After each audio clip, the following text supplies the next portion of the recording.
UDPS allié, vous avez décidé depuis hier de mettre de côté Samy Badi Banga. Qu'est-ce qui motive cette...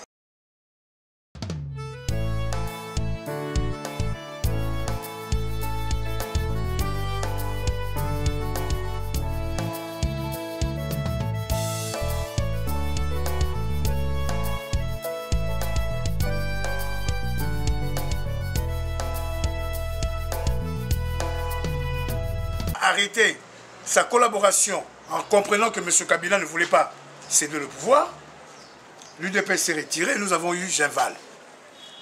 Or, M. Samy Badi Banga a continué ses relations avec M. Iden Kodjo ainsi que la majorité présidentielle.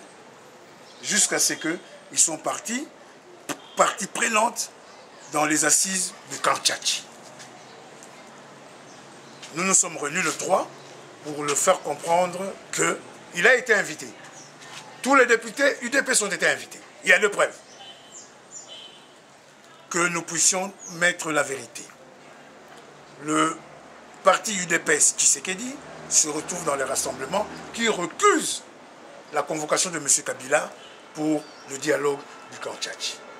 Et que le parti politique UDPS et allié n'est pas concerné en ce qui concerne le complicateur difficile, Moana Popo et Den Kodjo. Le groupe parlementaire étant réuni en majorité, parce qu'on était au nombre de 28, nous avons décidé d'exclure, de suspendre M. Samy Badi Banga comme président du groupe parlementaire UDPS et allié, ainsi que M. Amatobe en tant que rapporteur adjoint. Selon l'article 2 du règlement intérieur de notre groupe parlementaire, il est bien stipulé que le groupe parlementaire UDPS et allié suivra tout ce qui est orientation politique du parti politique UDPS Tshisekedi. Point. N'étant plus en conformité, et beaucoup, 80% des députés de l'UDPS que vous avez vus au retour du président Tshisekedi sur le tarmac de l'aéroport de Ndjili, que beaucoup que vous avez vus sur les gradins lors du meeting du président du rassemblement Etienne Tshisekedi de Mulumba, ce que vous avez encore vu lors du conclave. La majorité étant là pour soutenir les prescrits du conclave. C'est pour cela, vu cette prérogative, nous avons suspendu M. Samy Badi Banga comme président du groupe parlementaire UDPS et allié, ainsi que M. Amatobe Ami. En ce qui concerne M. Samy Badi Banga, il y a d'ailleurs une lettre envoyée auprès du président de l'Assemblée nationale, ainsi qu'au comité des sages, pour qu'il puisse rendre ses activités en tant que président du groupe parlementaire UDPS et allié, avec tout le budget, parce que c'est depuis 2012, il y a une importante somme d'argent qui est octroyée au groupe parlementaire UDPS et allié, que jusqu'à ce jour, nous ne connaissons pas la destination, à part 500 $ pour la location du siège et 15 000 pour la régie des eaux, 15 000 pour la SNEL.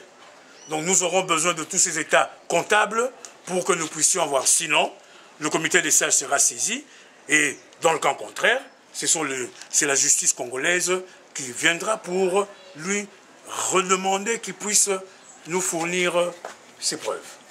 Actualité toujours, au brave Jean Kovema, ça reste toujours l'actualité. L'une des grandes résolutions phares du conclave, c'est la mise en place, après le 19 décembre 2016, d'un régime spécial.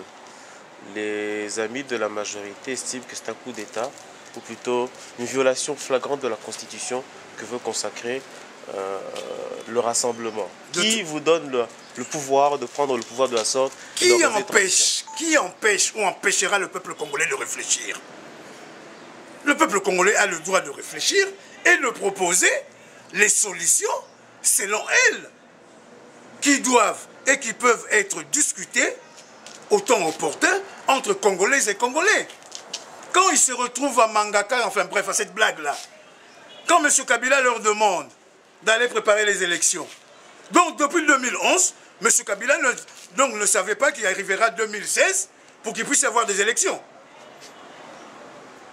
Eux, ils ont le droit de réfléchir, mais nous n'avons pas ce droit. C'est une réflexion qui est sortie sur les prescriptions du conclave. Ça serait discuté comme beaucoup tant d'autres. La suite, ce sera quoi? Parce que déjà, on entend parler d'un accord qui va être bientôt signé au niveau du camp Tchadchi, comme vous appelez, à l'OUA, où il y aura un gouvernement dirigé par l'opposition et des élections en 2017.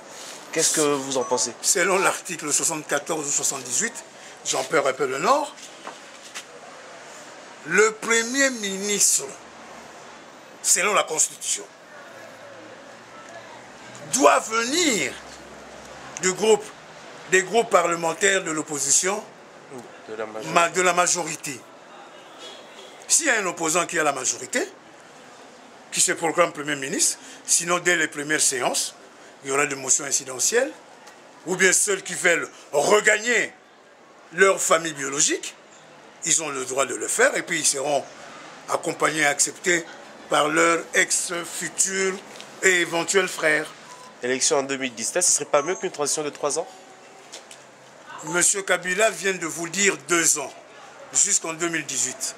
Ils étaient à cette affaire, à cette messe, où d'ailleurs, la Constitution interdit le président de la République de prendre parti contre une partie de Congolaises et des Congolais.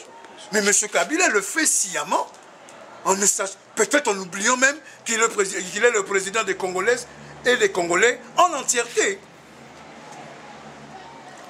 Une toute dernière question, où allons-nous? 19 octobre marche, 19 décembre marche. On entend parler dans les jours d'aujourd'hui d'un coup d'État qui risque d'être perpétré avec la connivence des gens du rassemblement. Où allons-nous? Vous savez, ce gouvernement a l'habitude de dire les choses qui lui passent par la tête. Ils ont sorti les djihadistes à Beni. Ils en ont attrapé un.